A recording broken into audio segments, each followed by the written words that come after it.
train speed changes to 5/3 times, then it come 20 minute early. Find the time taken by the train. तो देखिए मान लीजिए कि ये जो ट्रेन है ये स्टेशन ए से स्टेशन बी तक जा रही है, ठीक है ना, और इसकी कुछ स्पीड होगी, ठीक है ना। मान लीजिए कि इसकी स्पीड जो थी वो, अगर आप इसकी स्पीड को 5/3 टाइम कर देंगे तो ये ट्रेन आपका 20 मिनट अर्ली वहां पर पहुंच जाएगी, ठीक है ना। तो आपको यहां पर बताना है time taken by the train. Train की स्पीड को 5/3 टाइम कर देते हैं, यानी स्पीड आपने क्या कर दी है, ट्रेन की इंक्रीज कर दी है। स्पीड आपने इंक्रीज की है तो डेफिनेटली टाइम आपका कम होगा, स्पीड इंक्रीज की है तो टाइम आपका कम होगा, ठीक है ना। तो वो ट्रेन आपका 20 मिनट पहले पहुंच जाएगी, क्योंकि आपने स्पीड इंक्रीज कर दी है तो ट्रेन आपका 20 मिनट पहले पहुंच जा रही है। तो आपको बताना है time taken by the train क्या होगा। तो मान लीजिए कि ट्रेन अगर आपका v स्पीड से चल रही है और वो ए से बी तक पहुंचने में अगर आपका टी टाइम ले रही है, अगर ट्रेन आपका v स्पीड से चलती है और ए से बी तक पहुंचने में वो आपका टी टाइम लेती है। अब मान लीजिए कि आपने ट्रेन की स्पीड को इंक्रीज कर दिया। अब देखिए यहाँ पर क्या कांस्टेंट होगा, speed is equal to distance upon time. यहाँ पर आपका क्या कांस्टेंट है, यहाँ पर आपका डी कांस्टेंट है, डिस्टेंस कांस्टेंट है, ठीक है ना। क्योंकि अगर ट्रेन v स्पीड से जा रही है तो टाइम t लेगी, लेकिन अब ट्रेन v स्पीड से नहीं जा रही है। अब ट्रेन आपका जो स्पीड में आपने स्पीड को इंक्रीज कर दिया, अब स्पीड हो गई है 5/3 टाइम्स, ठीक है ना।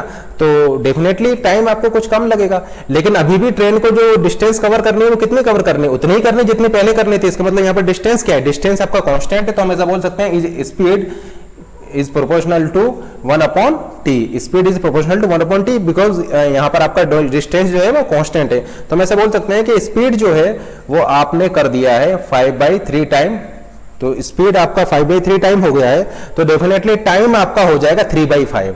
स्पीड अगर 5/3 हो गई है तो टाइम 3/5 हो जाएगा, यानी अब टाइम t नहीं लगेगा। अब टाइम अगर इसी स्पीड से जाएगा तो टाइम आपका लगेगा 3/5t, ठीक है ना। इस स्पीड से जा रहे थे तो t टाइम लग रहा था, अगर आप इस स्पीड से जाएंगे तो आपको टाइम ये लगेगा, क्योंकि आपने स्पीड को 5/3 कर दिया है तो टाइम 3/5 वहां पर रह जाएगा, ठीक है ना। अब आपको गिवन क्या है, आपको गिवन है टाइम डिफरेंस, क्योंकि वो ट्रेन 20 मिनट पहले आ जा रही है, 20 मिनट पहले आ जा रही है। तो आपको क्या गिवन है, आपको गिवन है यहाँ पर इन टाइम का डिफरेंस। तो हम ऐसा बोल सकते हैं t minus 3t/5 is equal to 20। ये जो टाइम में जो डिफरेंस है वो आपका 20 मिनट गिवन है, क्योंकि 20 मिनट पहले आपका वो वहां पर पहुंच जा रही है। तो यहाँ पर टाइम की वैल्यू हो जाएगी आपकी 50 मिनट। नेक्स्ट क्वेश्चन देखते हैं कि जो ट्रेन है वो station A to station B आपका जा रही है। If train speed is 40 kilometre per hour then it reaches 8 PM। अगर ट्रेन की स्पीड 40 किलोमीटर पर आवर है तो वो यहाँ स्टेशन बी पर आपका 8 PM पर आप मान लीजिए आपका पहुंच रही है, ठीक है ना। और अगर मान लीजिए कि ट्रेन की स्पीड 60 किलोमीटर पर आवर है, देन वो वहां पर आपका स्टेशन पर वो 6 PM पर पहुंचेगी। तो आपको ट्रेन की स्पीड बतानी है जिससे कि वो बी स्टेशन पर 5 PM पर पहुंचे, ठीक है ना। देखिए ट्रेन आपका जा रही है 40 किलोमीटर पर आवर से, देन आप अगर वो ट्रेन 40 किलोमीटर पर आवर से जाएगी तो स्टेशन बी पर 8 PM पर पहुंचेगी। अगर वो ट्रेन 60 किलोमीटर पर आवर से जाएगी तो देन वो 6 PM पर स्टेशन बी पर पहुंचेगी।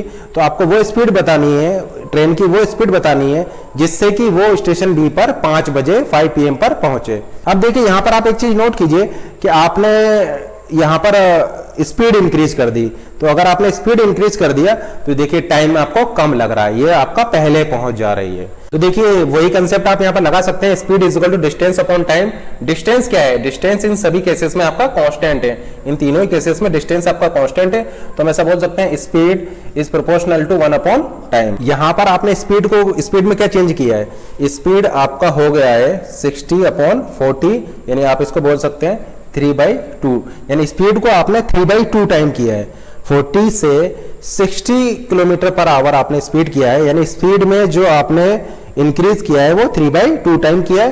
तो 3/2 टाइम अगर आपने स्पीड में इंक्रीज किया है तो यहाँ पर उसका इफेक्ट क्या आया कि टाइम में जो आपका रिड्यूस हुआ है वो टाइम 2 आवर से आपका यहाँ पर रिड्यूस हो गया है। यहाँ पर डिस्टेंस आपका कांस्टेंट है, तो हम ऐसा बोल सकते हैं कि अगर आप स्पीड को 3/2 टाइम इंक्रीज कर रहे हैं तो टाइम आपका 2/3 टाइम से डिक्रीज हो जाएगा, ठीक है ना। अगर स्पीड को आपने 3/2 टाइम किया है तो अब टाइम आपका 2/3 टाइम रह जाएगा, यानी 2/3 टाइम हो गया, यानी अब टाइम आपका कितना बच गया। तो हम यहाँ पर ऐसा बोल सकते हैं कि पहले टाइम लग रहा था t, लेकिन स्पीड को आपने 3/2 टाइम किया तो उसकी वजह से टाइम आपका 2/3 हो जाएगा, यानी टाइम जो आपका सेव होगा वो इतना टाइम आपका सेव हो जा रहा है, t - 2t/3।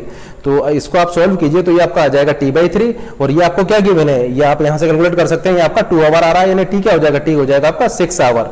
यानी इसको यहाँ से यहाँ तक पहुंचने में कितना टाइम लग रहा था आपका 6 आवर का टाइम लग रहा था। तो 40 किलोमीटर पर आवर से चल रहा था, 6 आवर का टाइम लग रहा है और ये यहाँ पर पहुंच जा रहा है।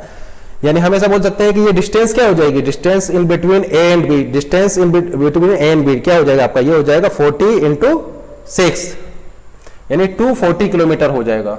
और हम ऐसा भी बोल सकते हैं कि ये 6 आवर का टाइम ले रहा है, इसका मतलब ट्रेन यहां से स्टार्ट हुई थी 2 PM से, ट्रेन आपका इस स्टेशन से 2 PM से स्टार्ट हुई थी, 6 आवर को उसने टाइम लिया और 8 PM पर आपका वो स्टेशन बी पर पहुंच जाएगी और डिस्टेंस आपका आ गया 240 किलोमीटर। देखिए यहां से यहां तक पहुंचने में अगर ये स्पीड होगी तो ट्रेन का कितना टाइम लग रहा था, ट्रेन का टाइम लग रहा था 2t/3 तो t आपका है 6 आवर, तो हम ऐसा बोल सकते हैं ये हो जाएगा 2 × 6 / 3 यानी 4 आवर का टाइम आपको यहाँ पर लग रहा था इस स्पीड से अगर आप जाएंगे तो 60 किलोमीटर पर आवर से। तो ये 2 PM से आपका यहाँ से स्टार्ट हुआ था, ठीक है ना, ये 2 PM से आपका ट्रेन स्टार्ट हुई, 60 किलोमीटर पर आवर उसकी स्पीड है, 4 आवर का टाइम लिया और 6 PM पर वो आपका वहां पर पहुंच गई। तो 2 PM से आपका ट्रेन आपका स्टार्ट हो रही है, तो उसकी स्पीड बतानी है जिससे कि वो आपका 5 PM पर वो आपका स्टेशन बी पर आ जाए। तो देखिए यहाँ पर ये ट्रेन कितना टाइम ले रही है, अब ये जो ट्रेन टाइम ले रही है ये आपका 3 आवर का ले रही है यहाँ पर, ठीक है ना, क्योंकि 2 PM से स्टार्ट हो रही है, 5 PM पर वहां पहुंच जा रही है, ट्रेन आपका 3 आवर का टाइम ले रही है। तो यहाँ पर देखिए हम ऐसा बोल सकते हैं कि आपका जो टाइम है वो हाफ हो गया। देखिए यहाँ 6 आवर का टाइम ले रही है और यहाँ पर ट्रेन आपका 3 आवर का टाइम ले रही है, तो ट्रेन का जो टाइम है वो आपका हाफ हो गया है, तो स्पीड आपको डबल करनी पड़ेगी, यानी स्पीड आपका हो जाएगा यहाँ पर 80 किलोमीटर पर आवर। तो वी की वैल्यू आपको पता लग गई, वी हो जाएगा इस केस में 80 किलोमीटर पर आवर, यानी ये ट्रेन आपका 80 किलोमीटर पर आवर से आपका करेगी तो 3 आवर में आपका वहां स्टेशन बी पर आ जाएगा। तो आपका आंसर हो जाएगा 80 किलोमीटर पर आवर।